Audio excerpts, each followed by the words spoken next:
Okay, so I should be live. I've just been furiously changing my setup because I've been doing other things today with different microphones, etc. So first of all, oh my God, it looks pitch black, doesn't it? I look like I'm in some kind of basement. Say hello, please. Let me know that you can hear me and that everything's working okay. Hey, Tom, how you doing? Welcome to my basement hole. It looks terrible, doesn't it? Oh my God, it's a good thing that I literally have no pride. So not too ashamed of the fact that it does look like I've been banished to a dungeon. So hello, welcome. Thank you very much for joining. So just so that you know, both anyone that's live and anyone that watches this on replay, you may know this because I mentioned it on Monday. God, I don't even know what day of the week it is. I'm doing some recording here in my office. I'm doing some new content for a new course of mine. So I've been doing recording. I do all my recording here in my office, which is in my front room in my house. And I have a green screen set up there, very high tech these days. And I've got tripods coming out my ears. I've got new light things. And it's so much drama to set it up in the morning. It takes me about an hour to set it up in the morning. So I just decide I'm not going to take it down in the evening. I'll just kind of muddle around it. So do you know what? Because I have no shame, and don't go whilst we wait, because we have to wait for people to arrive anyway. But because I have no shame, I'm going to show you the hellhole that I'm living in at the moment. Bear with me.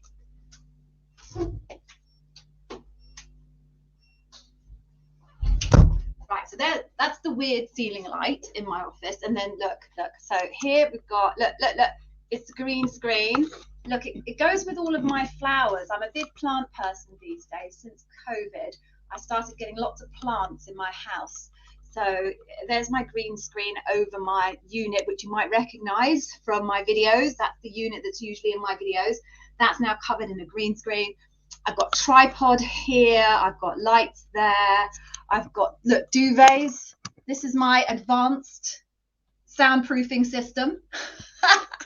High tech here at the Amazon Interview With. There we go. So that's what's been going on today. I think I'm going to turn that light off because I look like I've been sat out in the sun in the Costa del Sol. So hang on a second.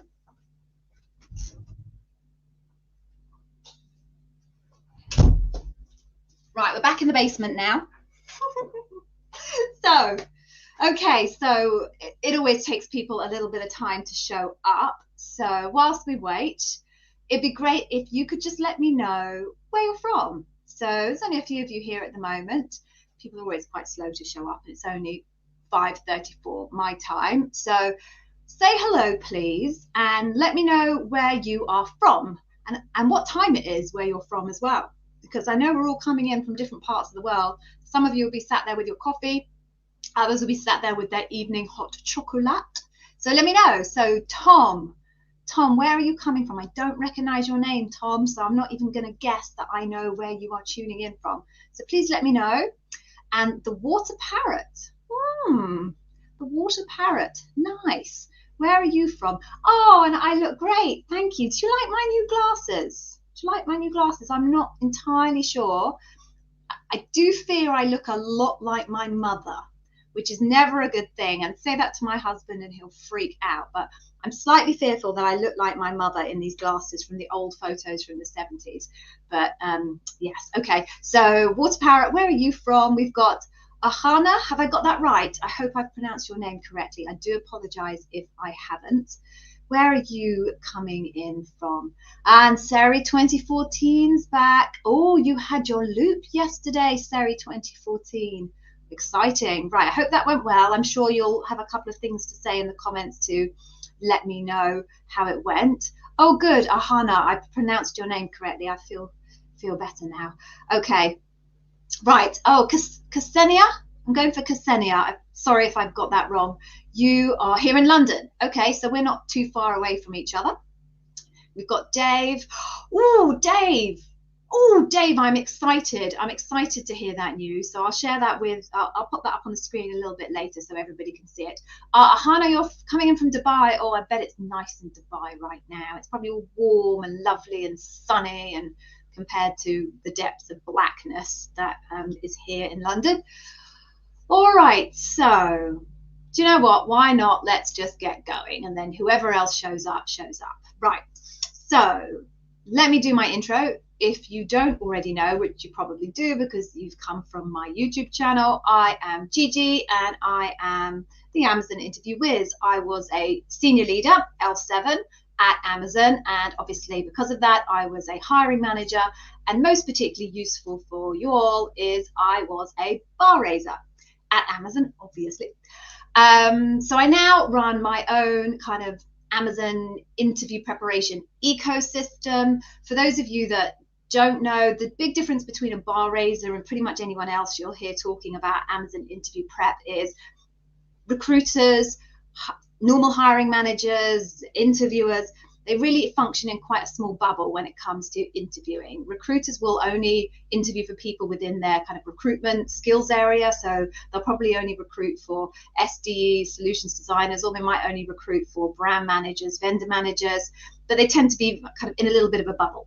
Or if you're just a normal hiring manager or interviewer, again, you live in a bubble because you recruit for people in your own team or maybe like related, juxtapositioned teams. If you're a bar raiser, you interview and bar raise everywhere and anywhere. So I've interviewed for tech and non-tech. I've interviewed across dozens of different job families, and also, luckily for me, across many different countries in the world. So I have seen the Amazon interview process from pretty much every angle you can view it from.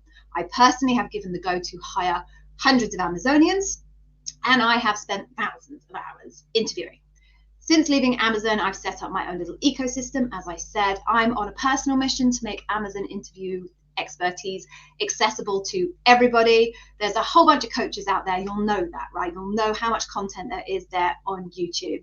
My mission is to make proper, quality, actionable insight and coaching available to everyone. So you'll find that my YouTube channel, I hope, is one of the most specific and actionable and less repetitive YouTube channels you'll find. And my paid courses, I seek to make incredibly affordable by making them digital. So pretty much anybody in a Western economy should be able to easily afford my courses. I've done that because I can tell the difference, and I could tell the difference between people who had expert coaching and those that didn't. People that did, unsurprisingly, did way better. And one-to-one coaching, it's expensive. The cheapest you're probably going to find, at least in the Western kind of hemisphere, is going to be $200 an hour. There are some coaches out there who are charging up to $700 an hour. That's a few weeks shopping for me and my family. I find that really difficult to get my head around, and I felt that was exclusive. So I've tried to create something that everybody can get value from. So I do have my YouTube channel. I have the Amazon Interview Whiz Academy, which is my paid for digital. I do offer some coaching. And of course, I have this YouTube channel, which I work very hard on and has helped, I know, many hundreds, maybe even getting to 1,000 at this stage, individuals land jobs at Amazon, which I'm very proud of. Part of that is to do these free sessions for you. So this is how it works. I'm going to do a little bit of a key topic to get us started, just for a few minutes. And then it's over to you. You can ask me your questions here in the comment section along the side, and I will aim to answer them. If they're very specific to a particular role, I may not be able to answer them. There are thousands of different job families and roles across the whole of Amazon. No one person can be an expert to the minutiae of detail for everyone. I'm an expert in interview strategy. I'm an expert in the leadership principles. I'm an expert in the process. That I can give you. So specific questions, I might struggle at a technical level. If you have a general question, I'm also going to say to you, go check out my YouTube channel. Right? Please don't say, Gigi, I've got an interview tomorrow. Any tips? Sure, hours of them. They're all on the YouTube channel.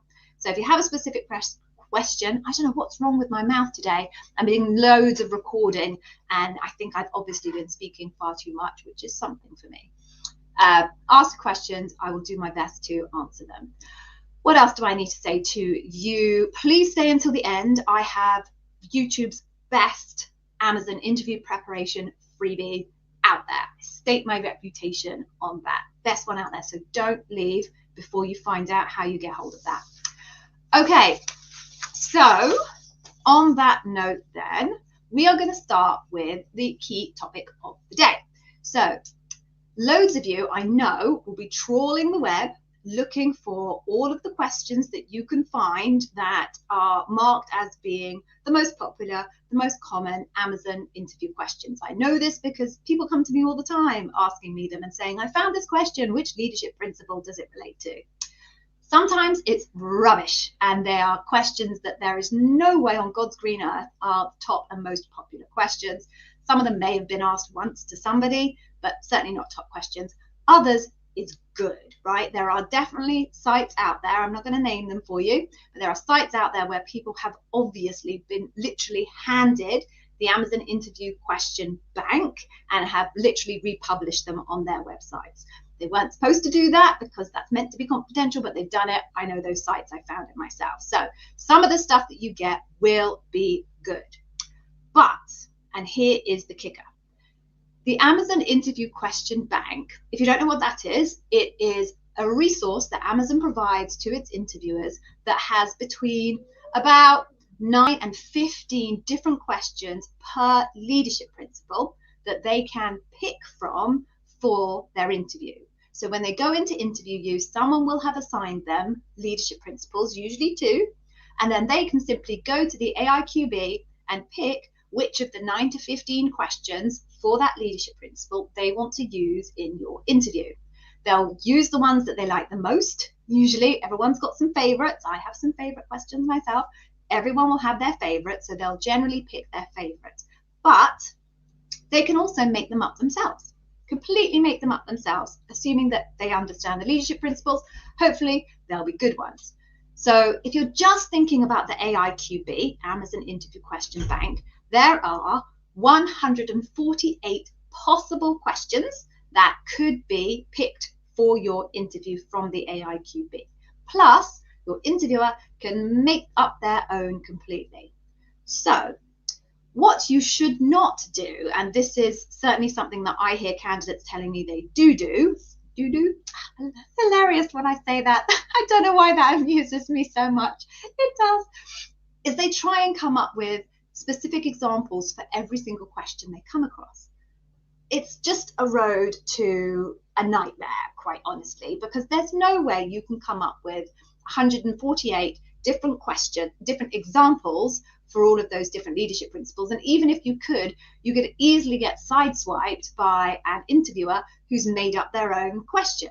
So that is just not what you should do. I'm going to now tell you, if you have those questions, how you can best use them for your interview preparation, because they are useful. They are, but only if you use them in the way I'm going to explain to you. So if you haven't got a pen and paper with you, go grab one. I'm so old school, aren't I? Pen and paper. Type your notes in your notes if you're kind of generation, what are they, Z now? Generation Z? Or obviously watch the replay. That's an easy solution.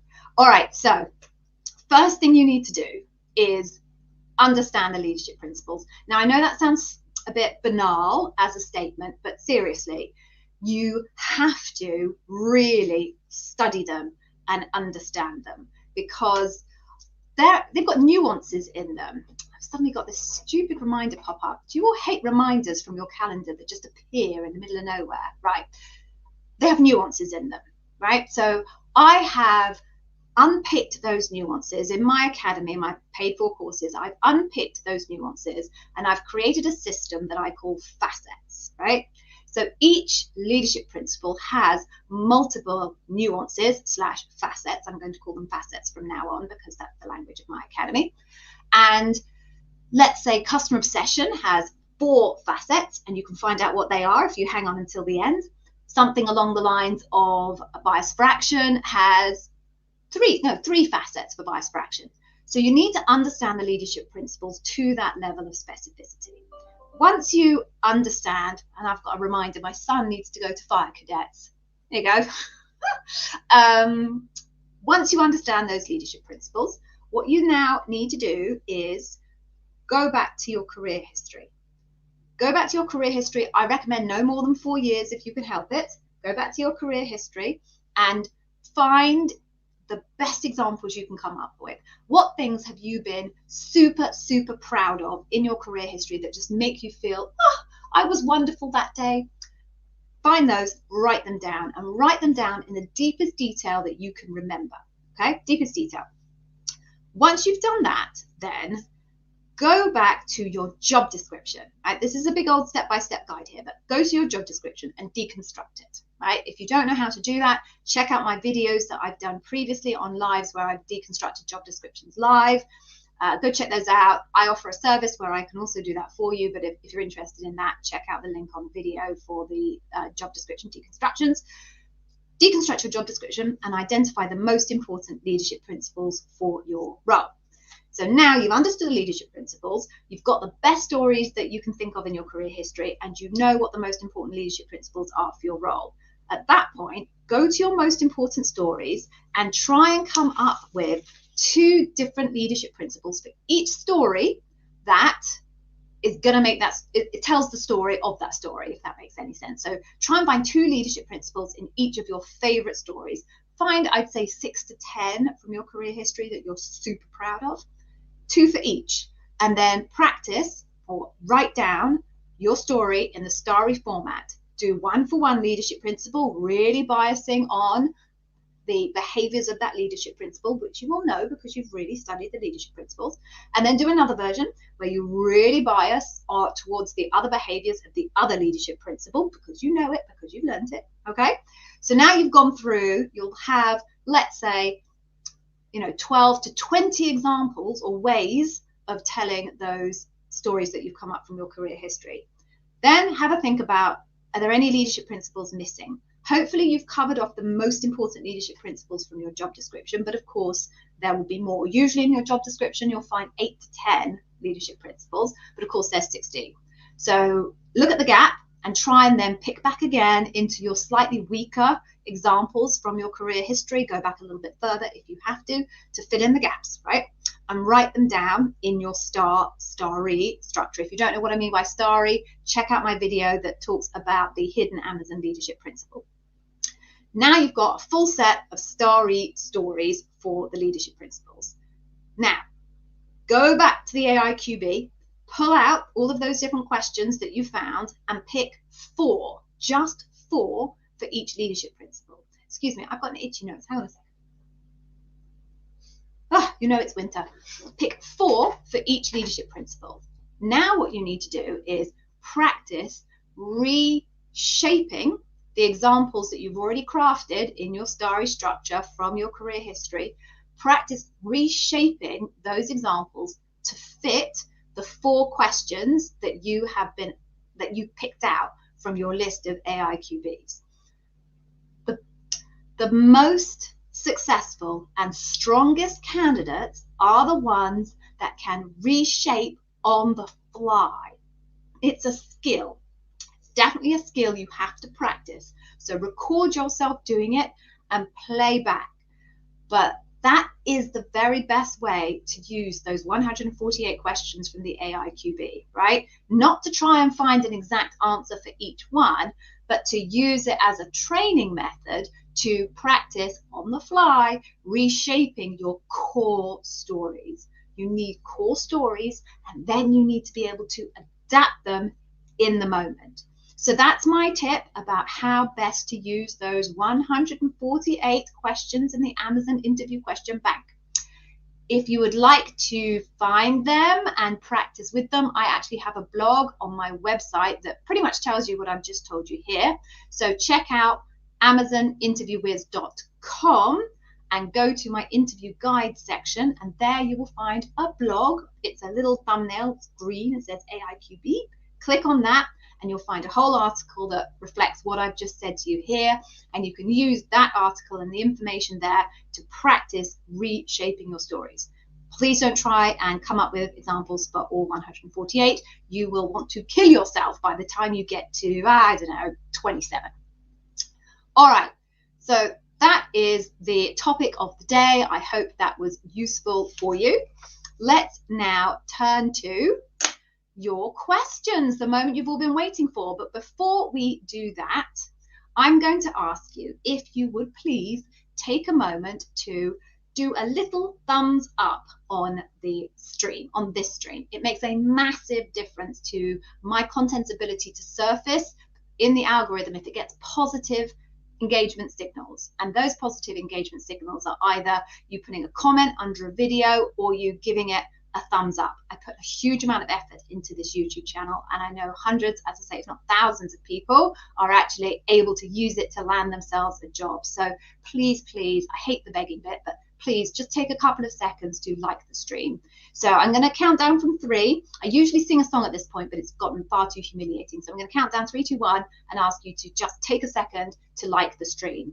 And with the wonders of modern technology, I'm also going to put a little graphic up on the screen so that you can just be prompted to like. So 3, 2, 1. Please go. Like the stream. Like, oh, I'm singing. I don't want to sing. Okay, there we go. There's our graphic. There's our fantastic modern technology graphic. Like the stream, please. Please like the stream. I hope you like my graphic. You can so tell I'm Generation X.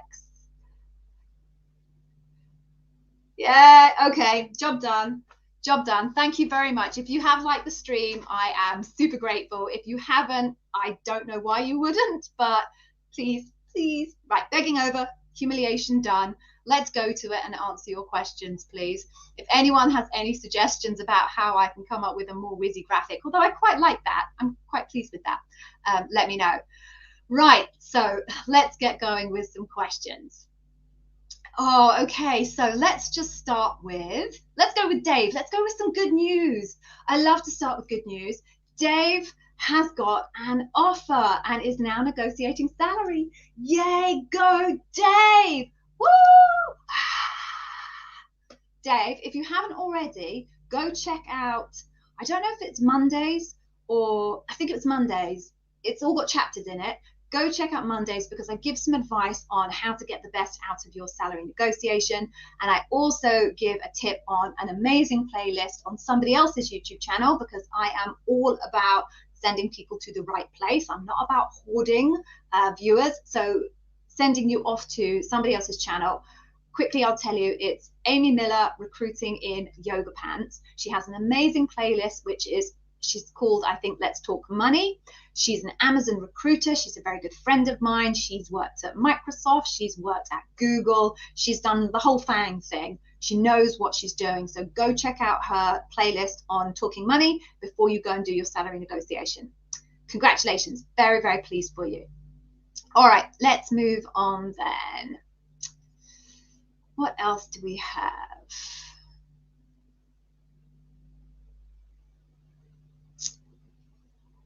Okay. Quickly, Sari 2014. I know it's not a question, but I just wanted to read this. So you were nervous. Of course you were. Everybody's nervous. Hey, I did internal job interviews when I was at Amazon and I was nervous. It's totally understandable. Okay, you're exhausted at the end. Yes, everybody is exhausted. It feels like being strapped to the front of one of those kind of steam trains. You know, those cross-country steam trains that kind of must have been in the 1800s across kind of the huge plains of the US. I felt when I finished my interview like I'd been strapped to the front of those. So yes, I'm not surprised you're exhausted. You managed to only repeat once. That's excellent, Sari 2014. Well done. And you didn't have one. Okay, you didn't have one answer.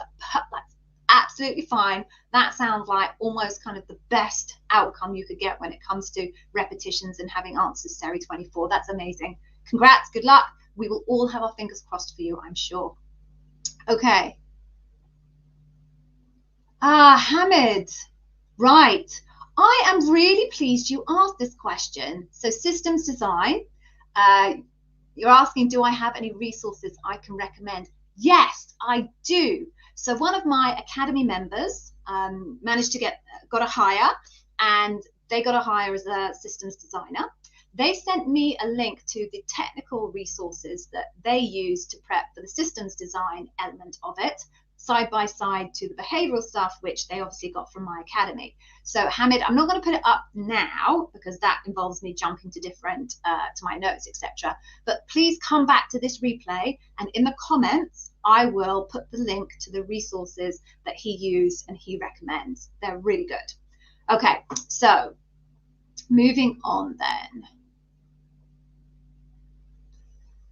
Let's see, what other questions do we have?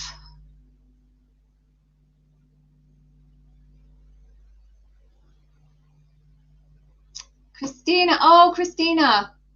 Hello, lovely Christina. Do I offer personal one-to-one? I do now. I didn't used to, but I got so many requests coming through that I felt that I kind of had to. I was clearly missing an opportunity. So yes, Christina, I do offer one-to-one coaching. Oh, I'm sorry that person didn't reply to you. Shame on them. I will. So reach out to me, Christina, on LinkedIn. I'm Gigi, the Amazon Interview Whiz. On LinkedIn, Gail Gallagher is my full name. Reach out to me on LinkedIn and I will send the information through to you, and hopefully we can set something up and I can help you. I can see that you've had a hard time 4 times for 4 different positions, so I can understand hard work and discouraging. So ping me a line and I will get back to you and tell you how we can get together. Okay. Harry. Hey, Harry.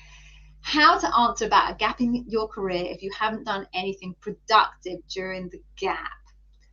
Do you know what I'm going to say to you, Harry? Find something productive that you did, right? You know, it doesn't have to be, you know, learning software development skill, you know, learning to code or anything kind of massive. But, you know, you cannot tell your interviewer that you sat and watched Netflix. Like, that's just not going to fly. So find something. Oh, I said Netflix. Shame on me. In an Amazon interview, you wouldn't say Netflix. You would say Prime Video, wouldn't you? But I can't believe I did that. I worked for Prime Video for so many years. Shame on me. Come up with something, right? I upcycle furniture occasionally when the fancy takes me, right? So I would talk about furniture upcycling.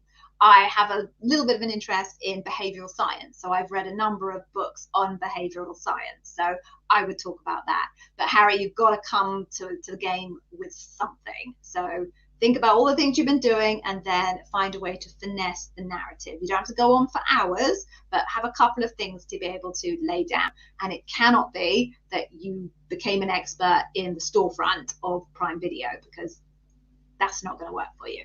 So good luck. I'm sure you can come up with something. You'll be creative. Okay.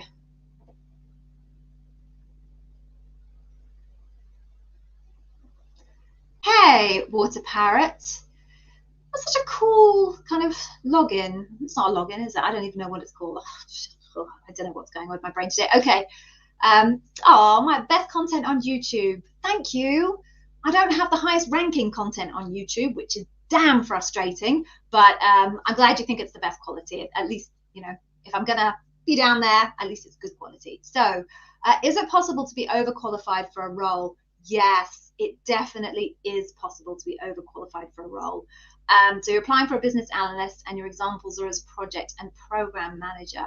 That's interesting. So I think when we talk about being overqualified for a role, it's rare in Amazon because Amazon roles are so big in scope. You know, usually you'll find that somebody who's been at a higher level in another company will go in at a lower level in Amazon. So usually someone who's been a director at another company will come in as an L7, you know, a senior manager. Someone who's been a VP will come in as an L8 director. Someone who's been a senior manager will come in as a senior something manager, an L6. So it's quite hard to end up being kind of overqualified in an Amazon interview. But I've had maybe in my hundreds of interviews, probably 3, 4, not that many, that I would have said, no, they're going to find this job boring as hell. So overqualification isn't about skills. It's about kind of the scope of your experience and the complexity of the work that you've done and the scope of the work that you've done. So I have on occasion interviewed candidates and just the examples that they've given have been so much bigger in scope and so much more complex than the work that I knew was going to happen in this role. We have had to reject them because they would hate the role. And part of your responsibility, particularly as a bar raiser, and this is very different from kind of generally the attitude from a hiring manager's point of view or an interviewer's point of view, is particularly the responsibility of a bar raiser is to make sure that when somebody comes in, they're going to stay the long term in Amazon. As a bar raiser, you're looking for someone with long-term Amazon career potential. And if you bring somebody in and you know that within 6 months they're going to be bored out their brains and they're going to be looking for another role, it's very unlikely that you're going to think that that's a good decision to make for the business. A bar raiser is hiring for the business. A hiring manager and an interviewer, yes, they're recruiting for the business, but their primary mentality is for the role. The bar raiser champions for the role. So bar raiser champions build that your scope and your complexity of your examples are way bigger than the role. If it happens, what generally I would as a bar raiser say to my recruiter is, can we see if there's something else that we can align this candidate to at a higher level? Because clearly they're strong. We had a really good interview with them, but they'll hate this role. And the recruiter will take responsibility for going out and trying to find another role to match the candidate to. Okay, I hope that was helpful. Okay.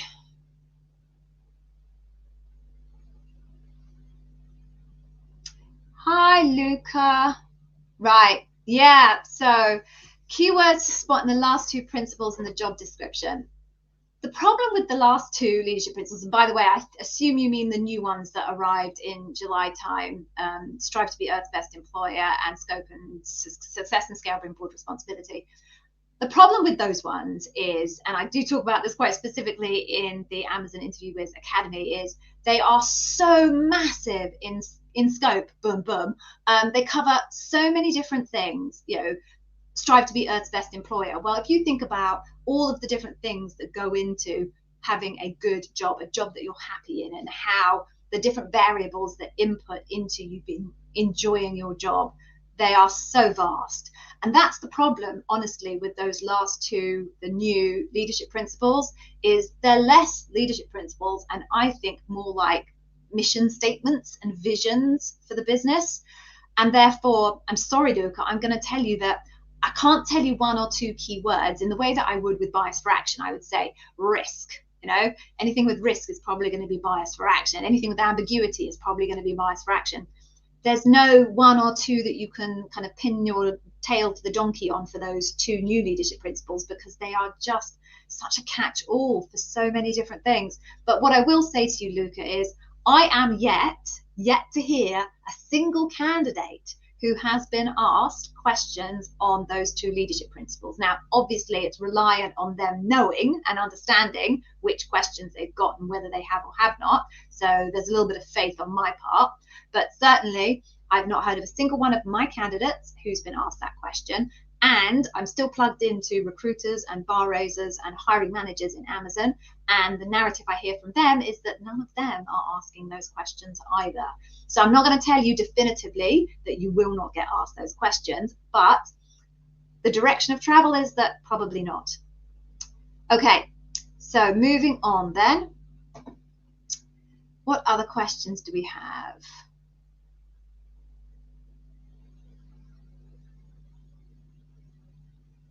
Okay, Sandeep, right, hey, so any tips for loop interview of an EM?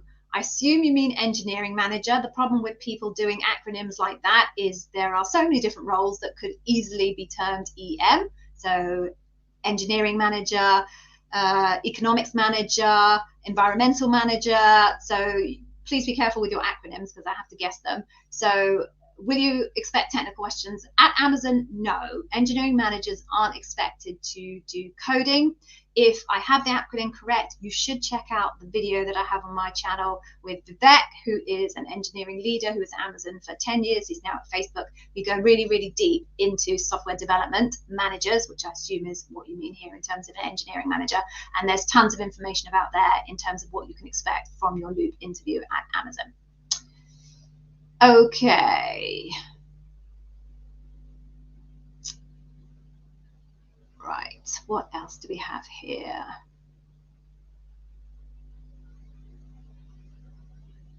Yeah, James. Hey, James. Yes. Okay.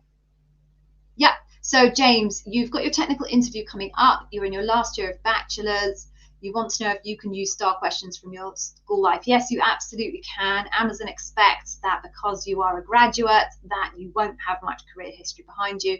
Please check out my video on my YouTube channel for graduates, funnily enough, and it explains there how you can best try and translate the language of business into your experience from your school. So, for example, if you're asked about customers, you should be thinking about maybe people who were members of a society that you ran, or when they talk about colleagues, you should be thinking about people who were on a project with you in school. So yes, you can definitely use those examples. Please check out the video. It will make everything clear for you.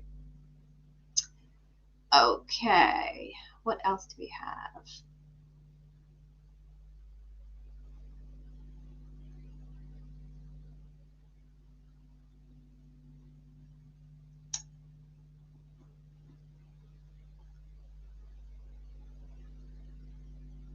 Okay, what else? Sorry, I'm silent there. I was in my own head there for a moment. You kind of forget that there are other people on the other side, and sometimes I get a little bit lost in my head.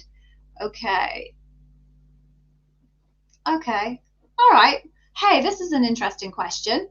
Never had this one before, so I'm going to go for it. What are the learning opportunities with Amazon, and what's the L&D team like? Okay, so there's no one L&D team. So Amazon's structured very, very differently to what you would have expected or would have had in other organizations. So in other organizations, you've got tons of group functions, right? So L&D would be a group function, technology would be a group function, HR would be a group function. Amazon doesn't work like that. Amazon breaks down it, kind of every single business is a mini business in unto its own right. And if you wanted to, you could pull it out, brand it something else, have it completely separate from Amazon, and it would still operate independently. So there's no group function that is L&D. There will be a whole bunch of different L&D teams that serve AWS, retail, media, etc., etc., etc.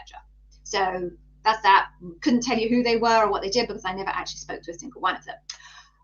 What the learning opportunities like in Amazon? Vast and never ending. It's very self-service, right? What you will learn if you work for Amazon is it's a very self-service organization. So if you want information, you have to go and serve yourself that information. So they have this platform called KNet, and that is where they do all of kind of the learning that Amazon makes available to you is available. You can also ask your manager to support you with a case for paid courses. And of course, because there are so many functions in Amazon, if you want to do stretch projects, you can always reach out to other teams and offer to support them as part of your development plan. So tons of learning opportunities. I hope that helps. Okay, what else do we have?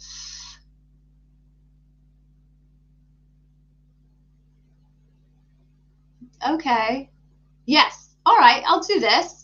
So, hey, William, welcome. So you've got a second interview. Well done, excellent. Okay, and it's it's very long. I know it's very long. Can I provide you of a breakdown of the interviews usually structured? Oh, hang on. You learned that the interview is between 4 and 8 hours, not for a second interview. So if you're at Loop, right? Now, let's be clear here. Some people do a online assessment and go straight to Loop, which is the fourth, kind of the really long session where you meet candidate Amazonian after Amazonian. Some people do an online assessment, first interview with just one person, and then they go to Loop.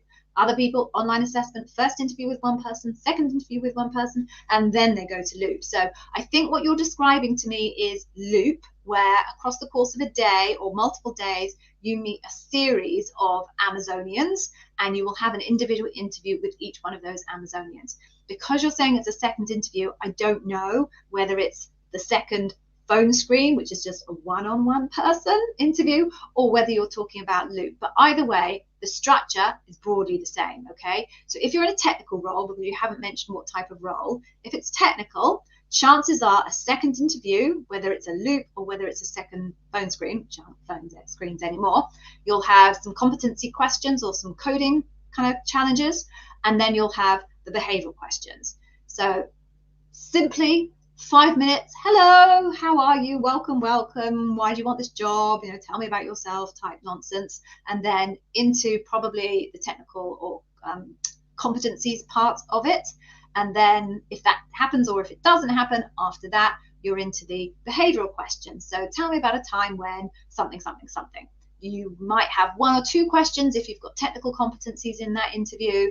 If you don't have technical competencies in that interview, you could get anything from 1 to 6 questions, depending on the scope and complexity of the examples that you come up with. And then at the end, super simple, you get 5 minutes to ask whatever questions it is you want to ask. It's that simple and that complex. And I know we've got hours and hours and hours of content. I wonder how many hours of content on Amazon interview preparation there actually exists on YouTube. It's got to be thousands, right? My content, other people's content. It's all very, very complicated, and yet it just boils down to what is a very simple structure in terms of an interview process. So I hope that engagement manager, Sandeep, that was your question, right? I see. I don't even know if I called that out as a possible option. So now I can't remember what your question was. Do I have any tips for engagement manager role? Right. I don't think you have technical questions in an engagement manager role. I have had a number of academy candidates who got hired, by the way, who got hired for engagement manager roles. And I don't remember having a dialogue with them about having technical questions. That doesn't mean to say they didn't, but I can't tell you that they definitely did either. That was a really wishy-washy, unspecific, un-Amazonian response. I apologize for that. Okay. Yeah, okay, Karen. Hey. So you've got your loop next week. You know not to repeat answers. Could there be questions repeated? Right, so specifically at loop, there should not be questions repeated. Every single interviewer should be assigned unique leadership principles, and therefore they shouldn't be able to ask you repeat questions from somebody else, because they shouldn't be asking questions for that leadership principle. Now, I say that's the way it should happen. Problem is, human beings then get involved, and sometimes people just do what the hell they want to do, which made me furious as a bar raiser. Doesn't happen often, but from a process perspective, they are not supposed to have overlapping leadership principles, and therefore they are not supposed to repeat questions. What sometimes happens, and I've often had candidates come to me and say, I was asked the same question between 2 different interviews. Actually, they weren't. They were asked very similar questions. There are questions across different leadership principles that are quite similar. So R, write a lot, and bias for action. There are sometimes questions across those 2 that really sound very similar. Same with customer obsession and earn trust. There are a couple of questions in the AIQB that sound quite similar. So in theory, no. Perceptionally, maybe when you experience it. Can I guarantee never, ever, never? No, because human beings are involved. Sometimes I wish they weren't, but there we go. Okay, I hope that helps, Karen. Moving on then. What other questions do we have? Right, okay. Hey, Kesnia. I'm going for Kesnia. I hope I have that right. Sorry if I don't. You're preparing for your second interview. Yeah. How much time can you take to think about the question when asked? Should you respond straight away? So I would say no, never respond straight away. Not only is it bad for you, because there's no way that you could have possibly listened to the question, heard the question, identified what the best response is by responding straight away. So not only is that bad for you, because I think you would do yourself a disservice if you did that, but also it's a really kind of bad behavior from a receiving side as an interviewer. If I ask you a question, you answer straight away, I know there is no way you've actually listened to what I have said to you. And I'm going to go into that example anticipating that you will not be answering the question that I asked. And I can tell you 100% of the time when candidates have just come straight back out and given me an answer, they are not answering the question. What they've done is they've heard me, decided what leadership principle I was asking the question for, and just pulled one of their 2 examples for that leadership principle out, and more often than not, that doesn't actually answer the question that I asked. So definitely pause. A trick I have to fill the time for pausing and to allow you to process is to say to your interviewer, is it okay if I just write down the question? They won't say no, I promise you. Then write down the question. Don't try and write it Speedy Gonzales. Write it at a sensible pace, and as you're writing it down, underline what you think the key elements of the question are. What is the interviewer trying to get at? And whilst you're doing that, then you can be processing in your head, what is the best example that I have that matches this leadership principle? Ideally, you're going to want to be able to say, I feel good that that is probably customer obsession, and I have a customer obsession example that matches that question. But if I had to tell you, choose guess the leadership principle or answer the question, I'm going to tell you answer the question. How long can you take?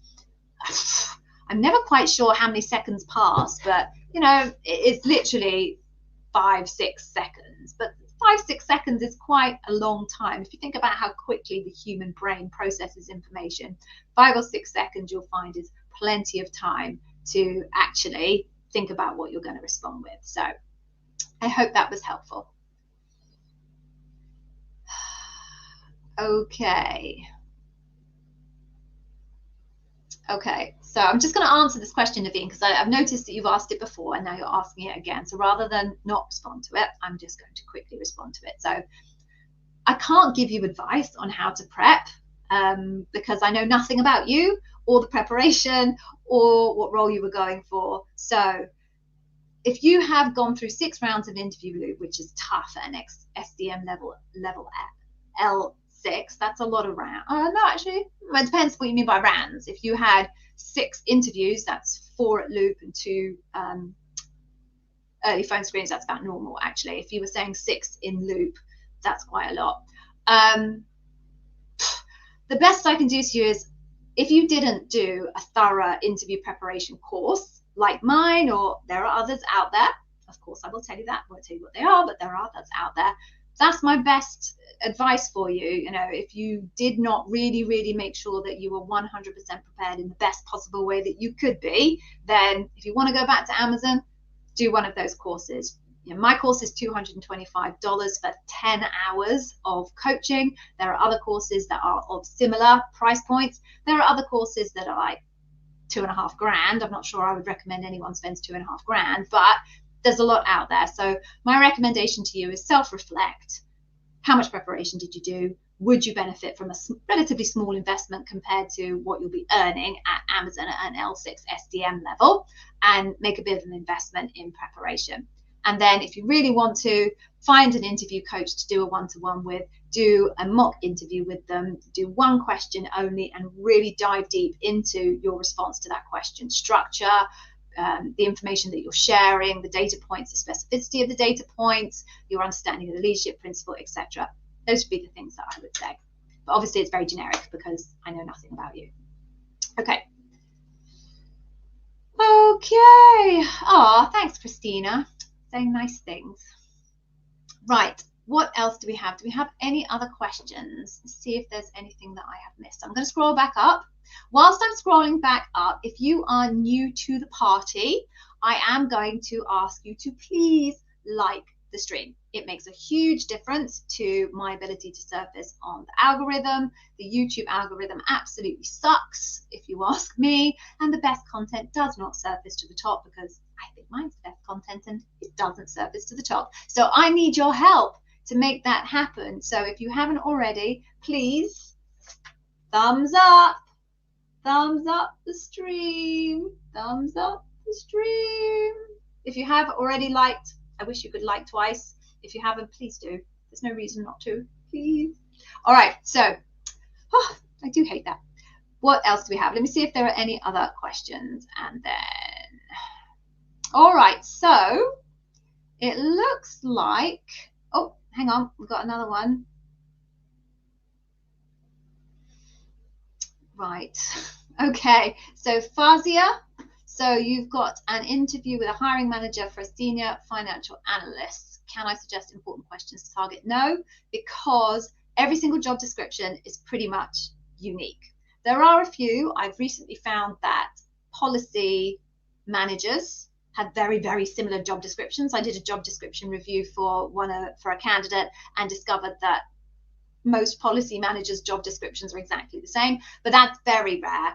a hiring manager will usually have things that matter more to them in a particular role because of the nature of the role, because of the makeup of the team around them, because of the nature of the business unit. So I don't like to just make random guesses as to what is important in a particular role, because I could very well be wrong. So what you need to do is go back and check my YouTube channel. There are 2 videos there in my live section. It's a playlist on my home screen, on my storefront, as I like to call it. And there's 2 in there. It's me deconstructing live for candidates their job descriptions. I break down exactly how you can deconstruct your job description and work it out for yourself. So go check out that video and have a go. If you'd like me to help you do it, I do provide a service, and there is a link to that service in that particular video. But first thing, check out the video and you'll see how best to do it yourself. Okay, what else is there? Hey, Carol. All right, you failed an interview last week. I'm sorry. But you like to redo it for the same position. Okay. How long is the cooling off time? So you may not have any cooling off period at all. Some teams have cooling off periods no matter what the outcome.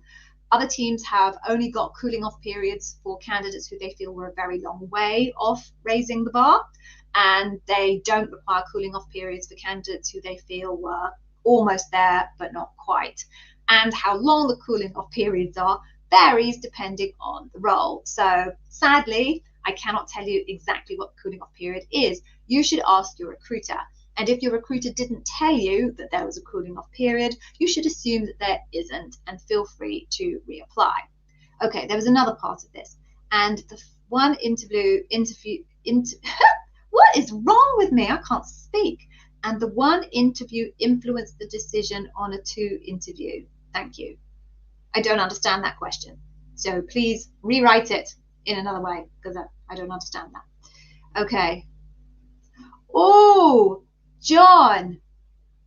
Yeah. So I'm glad you asked this question, actually, because literally I have a YouTube video that I recorded today in said office with my tips on the best questions to ask at the end of your interview.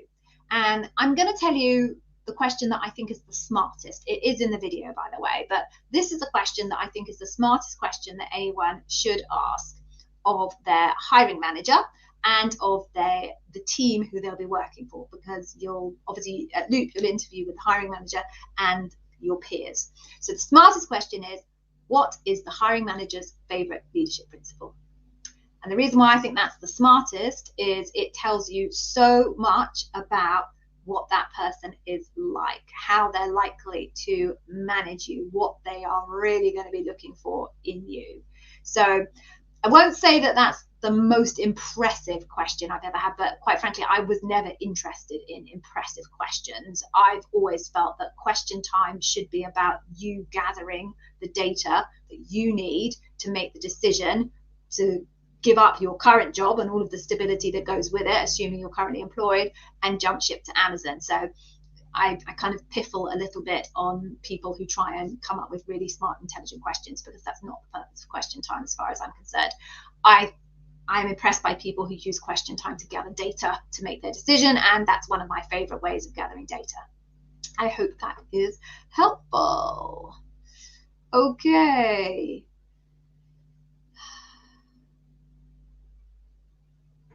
Okay, so last one here, Arpit. So you've got a financial analyst interview next week. Will you have a technical interviews, SQL and Excel?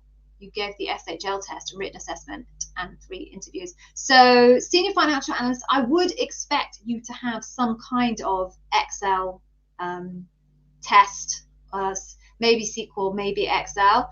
Usually you would at that level. So you should definitely speak to your recruiter and find out whether you will. Little bit of warning, one of my academy candidates was told that they would get a SQL test and in the end ended up getting an Excel test. So get the information and then be prepared that that information might not be correct. But yes, I would definitely expect some kind of technical test for you as a financial analyst. Okay. Oh, Carol. Okay. Second question is if the first interview will influence a decision in the second, right? Or it'd be completely separate, right? Thank you, Carol. Now I understand. Completely independent. Each round is only there to get you to the next round. So someone will have made a decision about you at first round to pass you to the second round. And then at second round, they'll use the data that they gather at second round to make a decision to pass you onto Loop. They are completely independent. Now, sometimes at Loop, they might go back and look at some of the evidence gathered in earlier rounds if they need some extra data to help them validate something that they're not too sure about. But conceptually, they are completely independent. Okay, so we are almost at time now. So again, if you have not, please do. I'm now going to share with you the best freebie on Amazon interviewing on YouTube, and I have no shame in declaring that. So here we go. Please go to the AmazonInterviewWizAcademy.com. There you can get totally for free my Customer Obsession Masterclass. Customer Obsession Masterclass will tell you all about those 4 facets that I spoke about at the beginning of the session, all 4 of them, so you can really identify the best examples from your career history. It will tell you pretty much what they're looking for in your answers for customer obsession, and it will show you a mock interview of me interviewing me, and how you can land those key behaviors in an actual interview. Totally free. I won't chase you with email follow-ups. I know most freebies are there to gather email addresses. Mine is not. So please go and do that. I give the customer obsession one because I know every single one of you will be asked questions on customer obsession if you make it all the way through. And if I was going to give one away, which I was always going to do, it may as well be the one that you'll all actually get value from. So please go grab that free course. Thank you very much for joining today. For those of you who got yourself roles, congratulations. For those of you with interviews coming up, I'm hemorrhaging people at this stage. Good luck, and I will see you again on Monday, hopefully. Those of you who have said reach out to me on YouTube, on LinkedIn, please do. I am now offering one-to-one coaching, and I will put the link to those systems design stuff in the comments, as I said I would earlier. Be safe, everybody. Thank you so much for joining. Take care. Bye-bye.